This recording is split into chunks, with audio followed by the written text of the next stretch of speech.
बोलिए राजा राम सरकार की जय।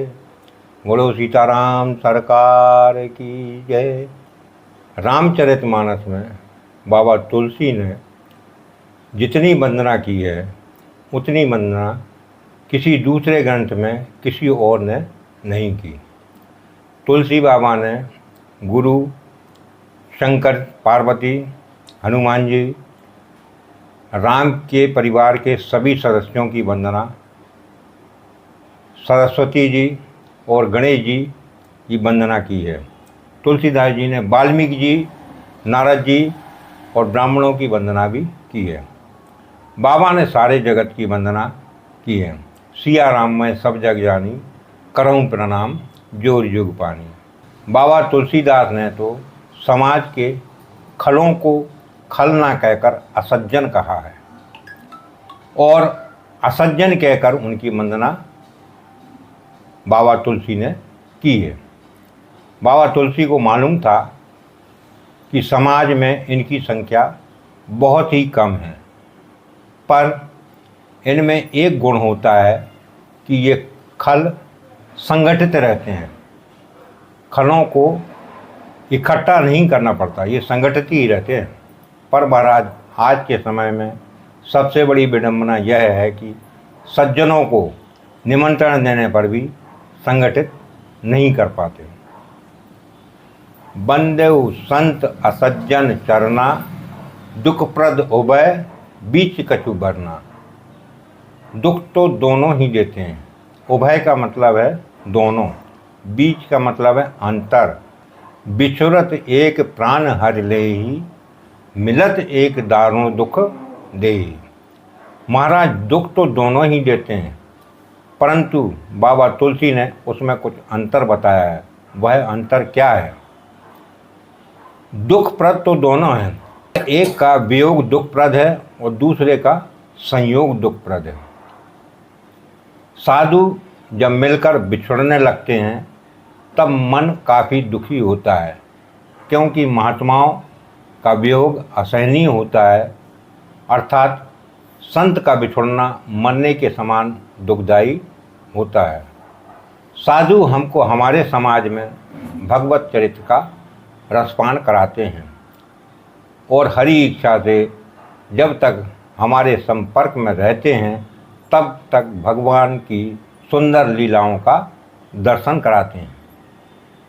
इसलिए साधु के वियोग से भगवान और उनके भक्तों की कथा का रसपान न मिलने के कारण प्राणियों के प्राण नहीं बचते।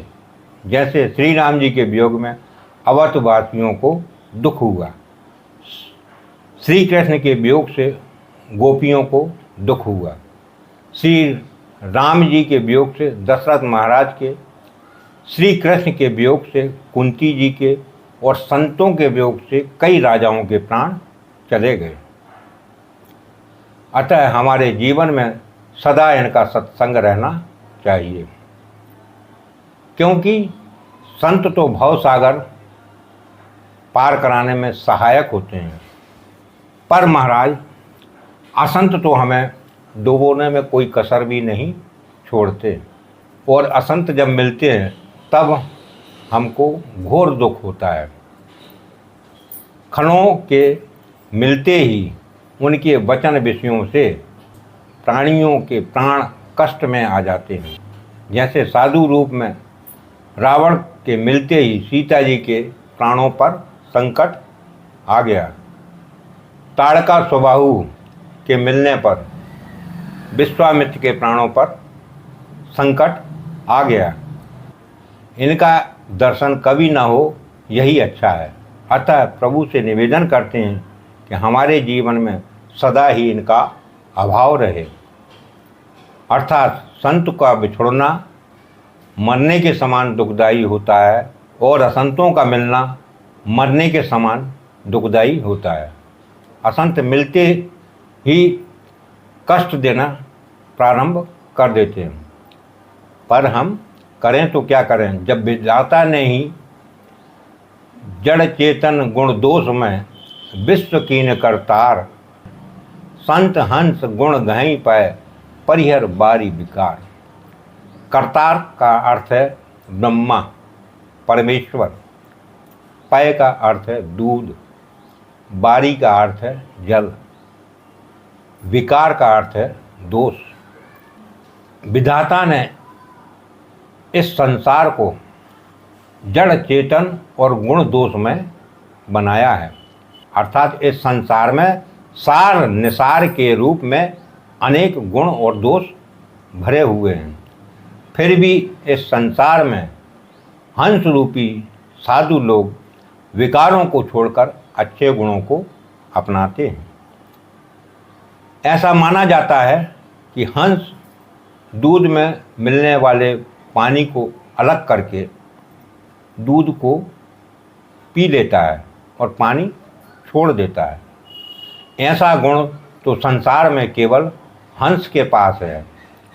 इसी कारण संतों को हंस और परमहंस की उपाधि दी जाती है।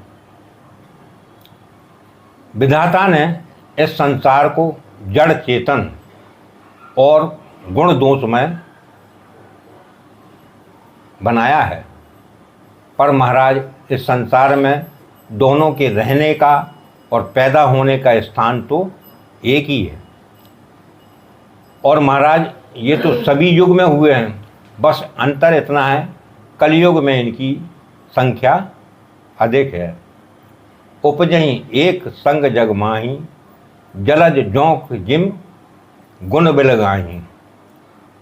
जलज बोलते हैं कमल को, बिलगाही का अर्थ है अलग अलग करना, भिन्न स्वभाव का।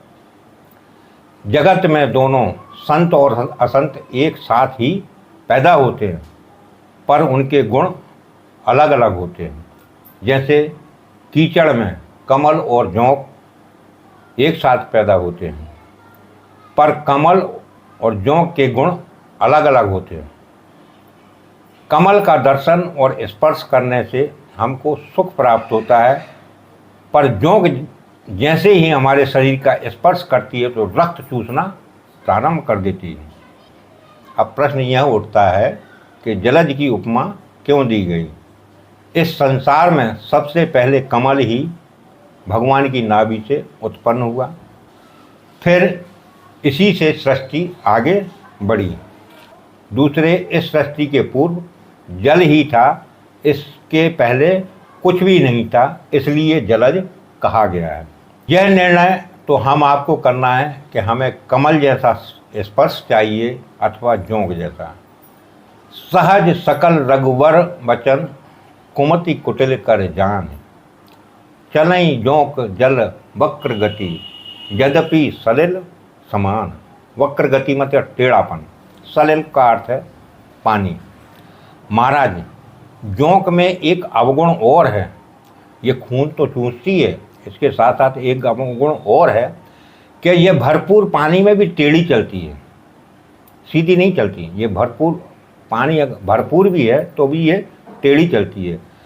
यह जल का दोष नहीं है, यह दोष तो जोंक का है।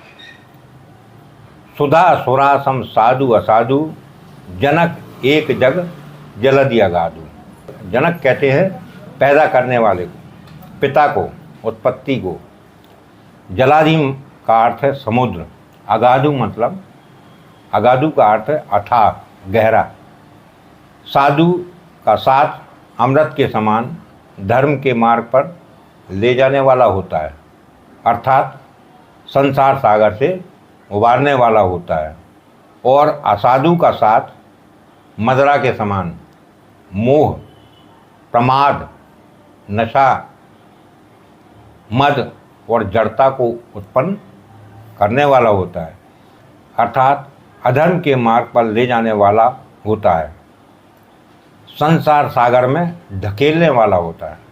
दोनों को उत्पन्न करने वाला जगत पिता दोनों के एक ही हैं। यह कोई ज़रूरी नहीं एक पिता से पैदा होने वाली संतानों में एक से गुण हों। यह कोई ज़रूरी नहीं है कि एक पिता से पैदा होने वाली संतानों में एक से गुण हों। शास्त्रों में समुद्र मंथन की कथा में अमृत और मदरा दोनों की उत्पत्ति क्षीर सागर से ही हुई है। जब समुद्र को देवासुर, देव और असुर ने मिलकर मथा, तभी उससे अमृत और वारुणी, जिसे शराब बोलते हैं, दोनों ही क्षीर सागर से निकले थे। जय श्री सीताराम, जय श्री सीताराम। मंगल भवन मंगल हारी, द्रबहु दशरथ अजर बिहारी। दीन दयाल बिरधु संभारी, हरहु नाथ मम संकट भारी।